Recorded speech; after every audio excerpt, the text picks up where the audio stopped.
guys. All right, so I'm gonna do an uncomfortable video. All right, so let's see. I did a post the other day on Facebook that it bothered some people, and I understand that. I think that I'm getting bolder. I'm getting bolder in things that I put out into the world, and I know that some of these things are hot button topics. Totally get that, and I understand that not everyone's going to see it the way that I do. I totally get that too. But what I hope to put out in a video like this is a different perspective of seeing life through a different lens. So the post that I did yesterday was around the topic of, I don't remember exactly how I worded it, but something along the lines of that you're more apt to be possessed by demons than to get COVID. And again, there were some people that pissed off. Here's the thing. A lot of people read it through the lens of, she doesn't give a shit about COVID. Well, I'm not even going to touch that topic. I'm not even going to touch that topic today because, yeah, there's a lot of shady shit going on there, and that's like a whole nother topic for another day. I want to focus more on the demon possession. But I had some interesting questions on that post, and so for those of you who ask genuine questions out of curiosity, I've said this before, I'm open to those questions. I don't expect you to believe what I believe. I don't expect you to completely see life through the lens that I do. I do desire to offer a different perspective and to at least have a level of understanding of where I'm coming from. So, demons. I didn't believe in demons my entire life. And, you know, they're all over the Bible. Demons, Satan, it's talked about everywhere in the Bible. There are a lot of Christians who don't necessarily believe in Satan and hell and demons and all of that. I was not raised with those beliefs, even though I was raised in the church, and had no level of awareness. When I watched scary movies as a child, I just thought like it's all make-believe, right? Like we're led to believe it's all make-believe. I've done a lot of reflecting after having had very specific experiences. I've done a lot of reflecting on my life and starting to ask questions. And this is where my beliefs have changed over time. I ask questions and I start to get curious about, why did that happen? What could have caused that? Is there, now that beliefs have changed a little bit, could it be something else? So I kind of worked backwards in my life, in this journey of having this level of understanding of demons, demonic possession, spiritual warfare, and all of that. Before I go into my story, if you haven't watched my New Age to Jesus testimonial, I did address it a little bit in there. I haven't gone back and watched that video. From what I remember when I recorded that video, well, I know that I wasn't identifying as a Christian then, and that was only like a month and a half ago. I wasn't identifying as a Christian then, although I had gotten rid of all my spiritual paraphernalia. I was committing to reading the Bible every single morning and praying and really cultivating this relationship with Jesus and Jesus alone. And I really wanted to understand Jesus. So I don't think that I was really talking about, I'm sure I wasn't talking about, because again, I was very new, and I'm still new. Again, I'm a month and a half in, almost 2 months in. So, but there were a lot of things that I had questions about. I still have questions about certain things, obviously, but I feel like I have a greater understanding. But I had a lot of questions at the beginning. And I had a lot of, I don't know, so I'm just gonna kind of like tiptoe into this and see what happens. I think a lot of people perceive that I just like jumped from one belief system to the next. That's not what happened, guys. Like, I know I've addressed this in some more recent videos. It was like I would take one step and then see how I felt about it. And then I took another step to see how I felt. It was like one step after another after another. I was very meticulous and cautious and questioning everything. I didn't trust anything. I didn't trust anything. So because of that, I didn't trust the Bible when I sat down to read it. I sat down hoping that I could read the Bible through a metaphysical lens, because that's what I knew. And I just haven't seen it. And I'm not saying other people don't experience it through that lens. I just don't see it. And I studied metaphysics very deep for years, and I taught it, and I lived my life by it, and I believed it to like the core of my being. And so I only saw the world through that lens for 4 years. So if anything, I was like, it should be no problem for me to sit down and see the Bible through that lens. I didn't. It completely transformed the way that I saw the world. So with that being said, I didn't believe that I didn't trust the Bible. So when I would pray, I still pray to Jesus, but when I would pray, I would say to him, please show yourself to me, because I can't tell other people about you if I don't know you. Like, for those of you who know me at all, integrity matters above all else. And so I could not in good conscience, like, talk about Jesus and praise Jesus publicly without having a personal experience. So that, I think, is kind of where some of this spiritual warfare really kicked up recently. It's always been present. I just didn't know it. So what ultimately happened was, before I got rid of all my stuff, like, I still had my tarot cards, my oracle cards, my crystals, my incense, my books, my everything. And I went to bed one night, and I fell asleep, and I woke up in the middle of the night from, not a scary dream. It wasn't like a dream of like rainbows and butterflies, but it wasn't like a nightmare or anything like that. And I was still kind of like, half asleep, and I started to try to go back to sleep, and I felt something grab my ankles. And I started to feel this like pulling on my ankles, and I was terrified. That was enough to be scared shitless. I didn't know what to do, except for the fact that I had seen in other people's testimonials, they're like, I called out for Jesus. Okay. You guys may not know me. I'm not someone who would call out for Jesus. That is not like, I wanted nothing more than for it to all be a sham. Like, I wanted nothing more than to go back to everything I had known and had practiced and had lived by and had built my business on, and had, like, that's what I wanted. I was like, that makes sense to me. I did not want to be the woman in the middle of the night yelling out for Jesus. I was like, pretty sure only Jesus freaks do that, and that was not going to be me. But I didn't know what else to do, so I called out for Jesus.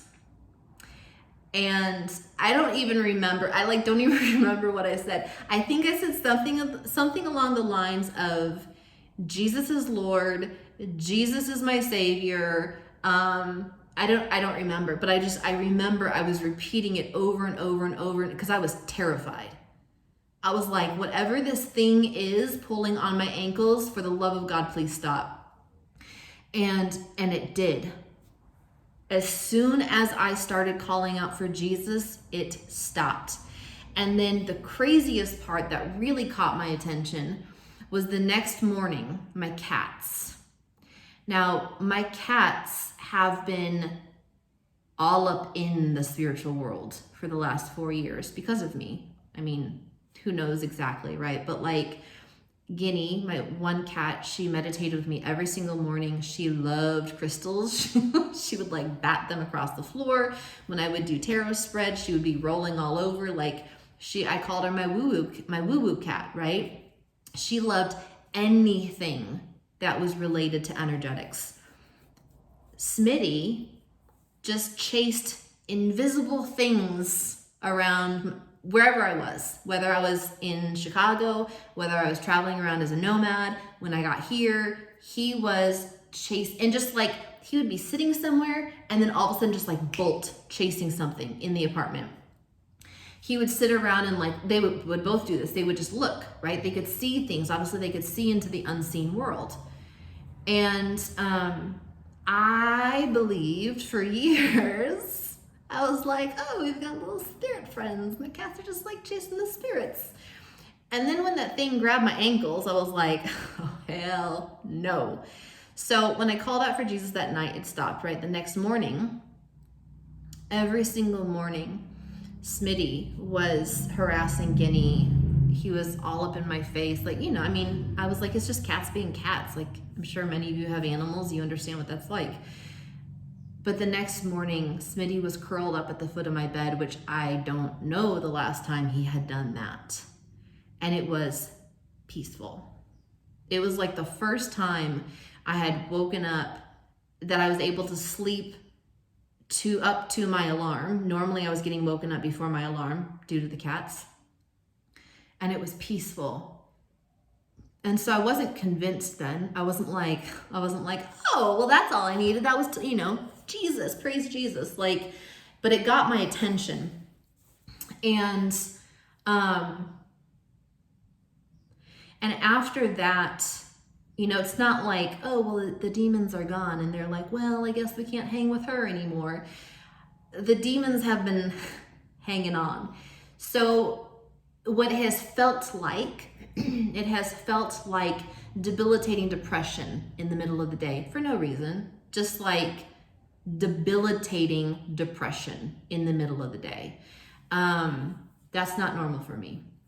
I would wake up in the morning with like fear, worry, anxiety, and like mild depression, kind of like this, when you wake up and you think, oh shit, like when you wake up and you're like, and you like remember you're a human being and you have to like face the craziness of life. It was like that kind of feeling. It was just this constant sense of like mild overwhelm, if that makes sense to anyone. And I just thought like, well, we're just living in difficult times. I thought like, well, I'm just an empath, so I must just be taking on everyone else's energy. It sucks to be me. But what I started to notice over time was that as I spent more time with Jesus, as I prayed, as I was reading my Bible every day, and I started really calling on the Holy Spirit to heal my mind and heart, that has disappeared. I wake up in the morning now, not experiencing any of that at all. It's like peace, love, gratitude. And by love, I mean, it's like being engulfed in love. It's just like the safety and security and protection that it's hard to put into words because I've never experienced it before. So it became a very personal experience in the fact that I was just like, shit's real. Like, this is legit. Now, I know that there is still a demonic attack and spiritual warfare happening for lots of reasons. But I started to reflect back on just my life in general. And so it started with like kind of like my present day situation, right? And then I started working my way backwards. I started thinking back to, if you've read my book, Radical Rebirth, I talk in there about when Morgan went to Kenya.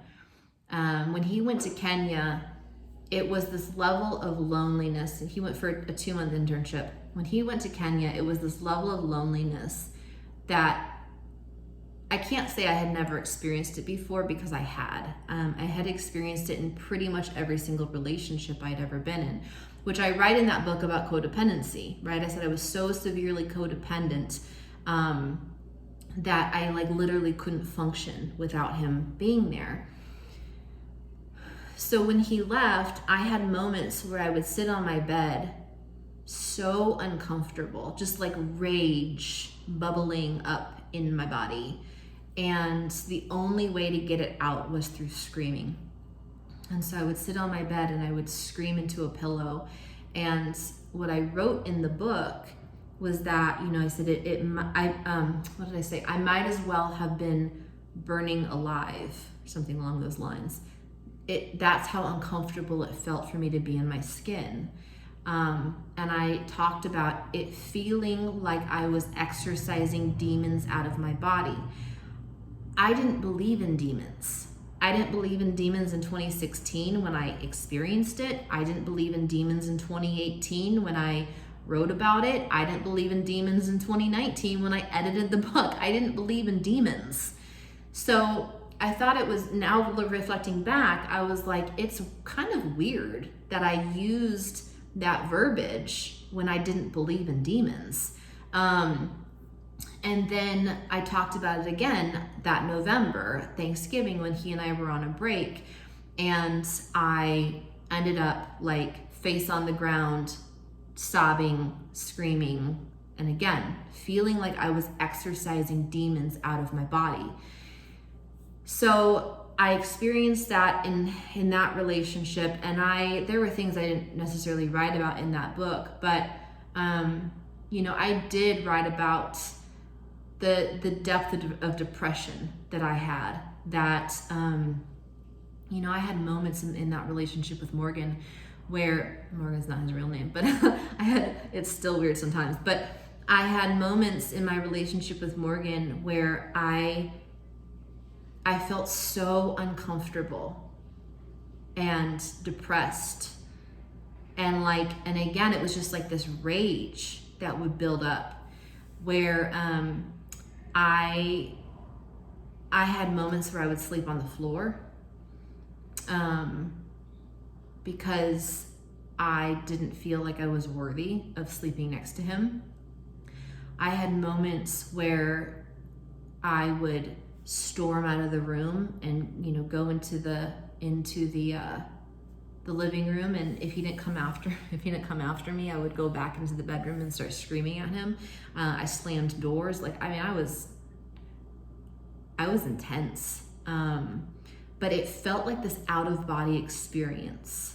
I literally could not control what was happening emotionally in my body, and that happened in multiple relationships, pretty much every single relationship. The only relationship it didn't happen in was in my marriage, and that's because I was in such an abusive marriage that I feared what would happen to me physically if I fought back, so I just didn't. He never physically hurt me, but I didn't know, so I just kept my mouth shut. So I just shoved it all down. But in the previous relationships before him, I experienced that same thing that I experienced with Morgan in every single relationship, where at some point, if I felt and it wasn't like a loneliness, because I still experience moments of loneliness and I don't have that effect. It was just this this void, and that would trigger just this out of body experience. So then, as I've been kind of diving into, I know a lot of these pieces have come together. So it's not just me reading the Bible. It's not just me learning and understanding about Christianity. I've done a lot of research into Hollywood. I've done a lot of research into the mind control. If you look up MK Ultra, I've done a lot of research into that and some of the satanic roots in specifically like the movie and music industry. So my belief, based off of a lot of research that I've done, I believe that demons can come in through music, movies, and that, you know, and other avenues. But I then went back to like early childhood, and I remembered that I watched Psycho at age 4 and was told, you know, I don't remember it, but I was told that for like 2 months after I watched Psycho, I had nightmares. And who I was as a child, as a little girl, I was very timid and shy and like proper and very gentle. I was a very like gentle child.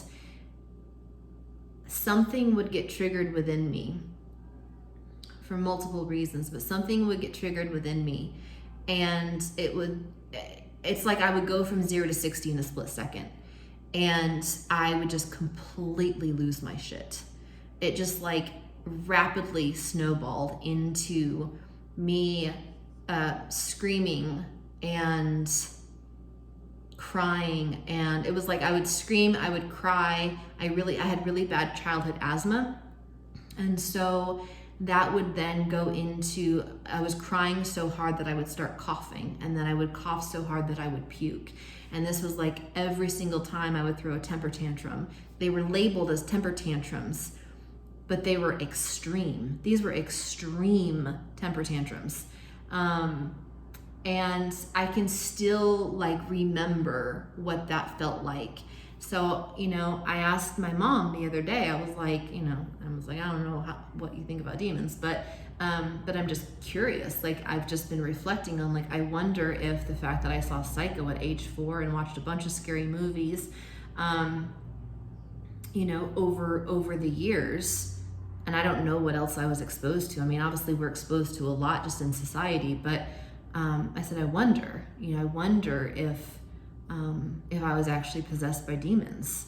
And she said, I don't know, but it was as if someone or something took over your body. And I said, that is exactly what it felt like. It felt like someone or something took over my body.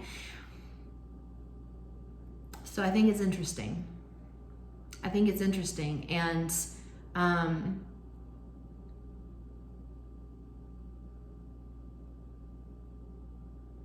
you know, Christianity is pretty black and white. It's pretty black and white. It's you know, it's either God or Satan, one of the two. And I understand that that's not everyone's belief system, and that's fine. I'm not, my purpose of this video is not to say like, oh, you have to believe this thing, but from the Christian, through a Christian worldview, is God or Satan. And so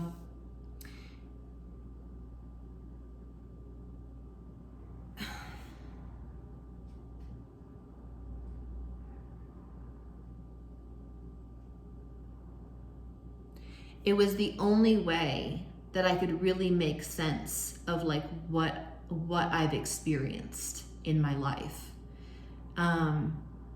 And it's why I have really begun to trust the Bible more. There's lots of reasons I trust the Bible now, but one of the reasons I trust it is because it has helped me to make sense of my life.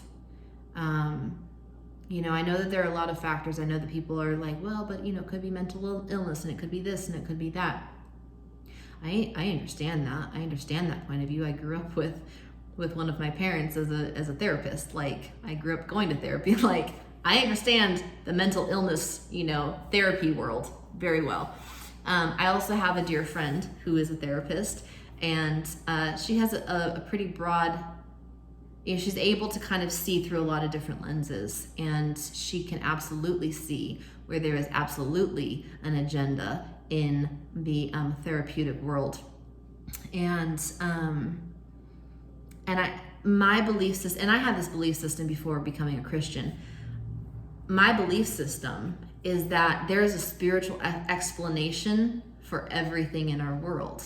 Not everyone sees that or believes that, and that's fine, but I believe that there is a spiritual explanation for everything in this world.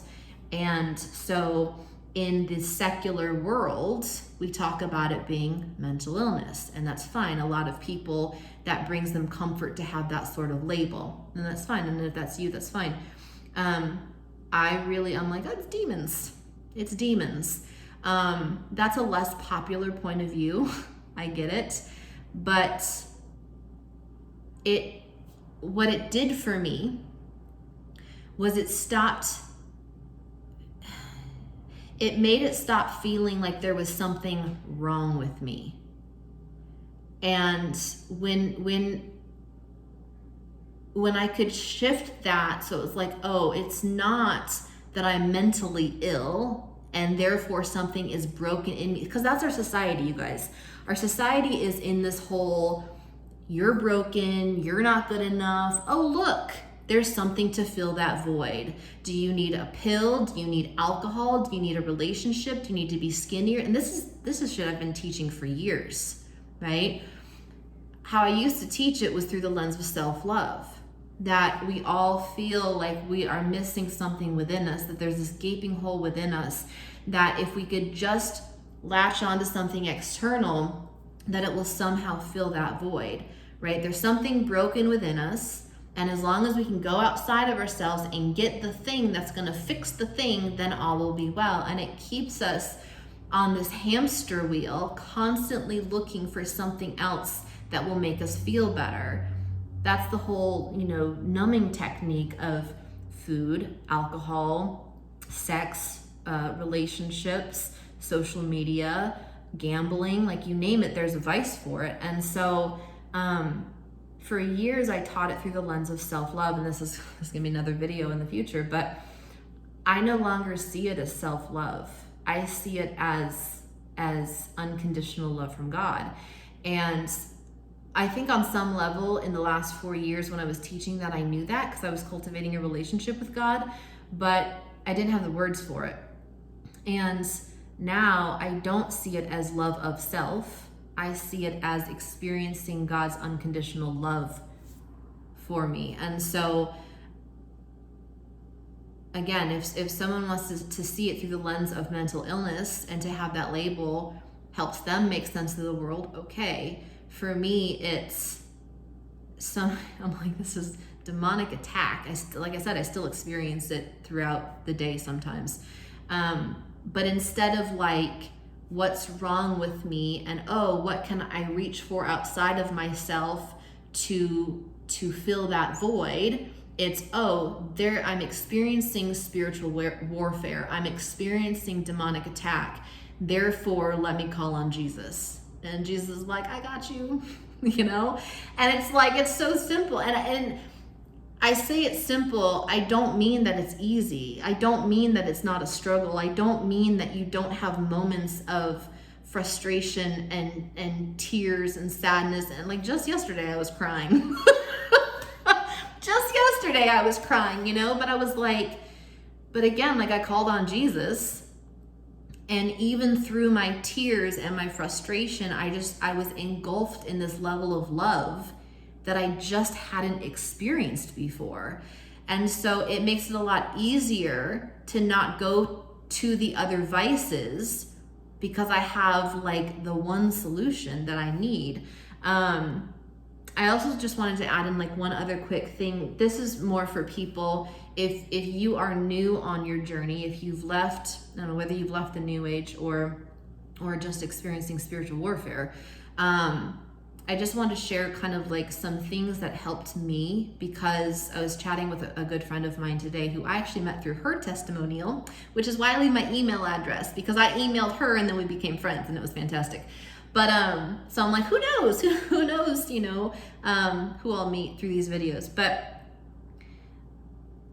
it wasn't her video, but someone, I remember I was watching these other videos, and then she and I did talk about it after the fact. She said, for like, I can't remember how long it was for her. She was like, I slept with my Bible next to my bed. And I was like, girl, me too. Like, not next, I slept with my Bible in bed. I was like, at that point I didn't have a boyfriend. So my Bible was my partner in bed. But because I was terrified. I would like, after that first night, thank God, like literally, thank God it never happened again with like the actual physical, like that. But I would go to bed every night terrified. Like I've never, well, as an adult, I've never been scared of the dark. I was scared. I was terrified of the dark. I did not want to turn off the lights. I really didn't. I think one night I slept with my lamp on for a little while, and then I turned it off. But I was terrified of the dark because of that experience. And so I would sleep with my Bible in bed next to me. I read some prayers because I also wasn't very confident in prayer. I haven't been confident in prayer like my entire life. I didn't pray for a long time. And then even in the New Age, like when I was exploring Science of Mind talks about like mind treatments and affirmative prayer. And it just like never made sense to me. It just like, it never felt authentic. It never felt natural. It sounded natural when other people did it, but I was always fumbling over words. I was like, it's just not fitting me. But so I had never really prayed. Well, so I started reading, some other people's prayers to kind of like, and not that I copy anyone else's now. I just talk to Jesus now, but I would read prayers before bed. And I would kind of remind myself, like as I was falling asleep, I'm like, okay, if demons come for you in the night, just call out for Jesus. And so I would just kind of remind myself of that. I have a rosary. I'm not Catholic, but I have a rosary from when I went to Italy to visit my parents. And I've had a really special connection to St. Francis for a few years. And so when I was in Italy in 2017, I got a rosary. And so I slept with that in my bed. There's also this YouTube channel. It's an app also, but Abide, Abide. It's a Christian-based meditation. So it's directly from scripture. They like pray for you, like they pray for, protection as you're falling asleep, which always made me feel better. And then they take certain things from scripture. I say they because there's like different narrators. But so like the Psalm 91, that was one that was really helpful for me that I listened to a lot. I can't remember, I would kind of see what caught my eye, but I liked the fact that it was scripture based. It felt very comforting to me. And so I would fall asleep listening to those. And now I only do it if I have a really hard time sleeping, or like last night, it was just an emotional night. No specific reason, just, it was. And I can't say no, I mean, there are reasons, but like, anyway, so that was helpful, and I'm trying to think if there was anything else, but that was pretty much it. I would sometimes like make sure that I read my Bible before bed, but I slept with my Bible, slept with the rosary. Not that you have to have a rosary. Catholicism, I think, is like there's definite differences between, with Catholicism. But I had that, and then the Abide meditation. And then first thing in the morning, I always looked forward to the next morning, because in the morning I was reading the Bible and I was praying and I was reading my devotionals and all of that. And I have had some people ask about my morning routine. It's changed a lot, for sure. It's a lot shorter, and I feel a lot more at peace throughout the day. So anyway, I just wanted to explain. I know there was another question about like sin and demonic possession, and I'm not gonna go too deep into sin. I also haven't read the entire Bible at this point. I've read a lot of it, but I haven't read the whole thing. So, I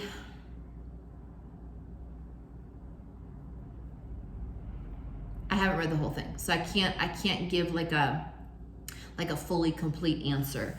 But I do think that there are things that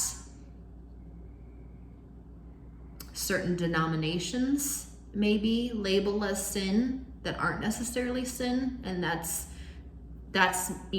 take that with a grain of salt. I mean, you can take everything I say with a grain of salt, but take that with a grain of salt. I think that there are some pastors and denominations that that claim certain things as sin that aren't necessarily sin.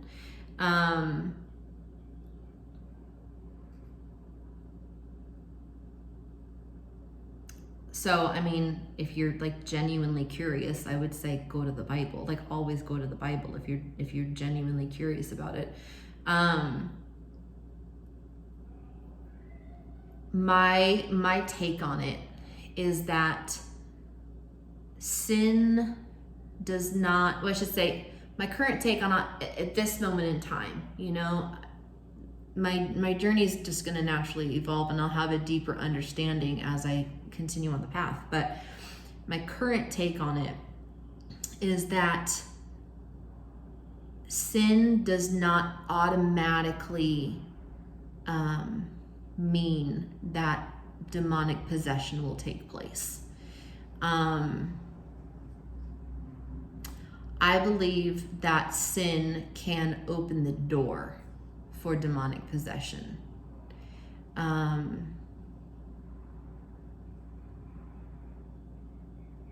My understanding is that we all sin, and sin just ultimately means, separation from God. And so we can sin through our thoughts, we can sin through our actions, we can sin through, a variety of ways, but it would be thoughts or actions that ultimately aren't of God. And I think that when we get into the sinful behavior, I think that's where a lot of people start to get triggered and kind of fight back and all of that. So if we just go to the sinful thoughts, if we just focus on thoughts before we get to the behavior, which I'm not going to talk about at this point in time, but if we just go to sinful thoughts, like, thinking like judgment of other people, thinking about others in a non-loving way, having lustful thoughts towards people, especially like, if you're married and you're having lustful thoughts towards someone else, to wish harm on someone else, those would be examples of like sinful thoughts. And the thing is, like, I know that a lot of people get triggered about sin, but the thing is, like, we all have those thoughts, and those thoughts are ultimately, if left untended, is that the word? Not tended to. They expand. And so I've shared this in another video that, in the New Age spiritual world, we're all perfect, whole, and complete. But if we were all perfect, if we were truly born perfect, whole, and complete, then we would have no need for God.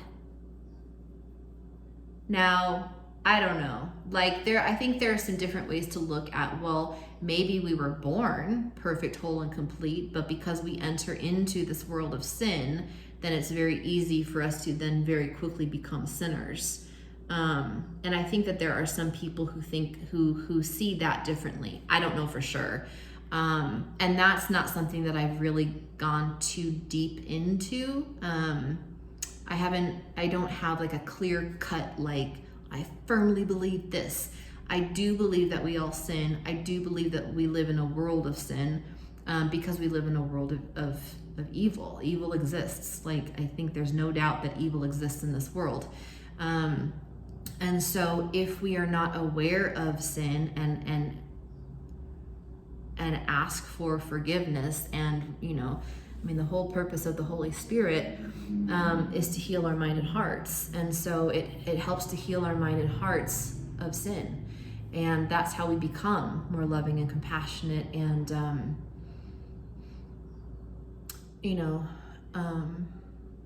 accepting and to treat each other, with dignity. So again, that's a whole nother topic for another day, but I know that was something that was asked. So, I believe that demonic possession can come through sin. I think that I think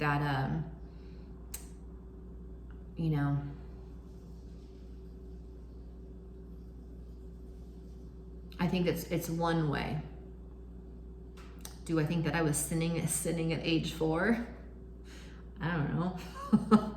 I don't know. I can't really say yes or no, but I do believe that it's pretty easy for demons to come in through certain movies that I was exposed to, and and then as I grew up, I started listening to satanic music, and satanic music made me feel better. It made me feel calmer, probably because the demons inside were like, yes, this is what we've been waiting for, and it got worse and worse and worse. So, if you watch this video and you're like, no, I don't believe any of that, that's cool. If you watch this and you're like, oh my God, thank you, like that explains, what I've experienced.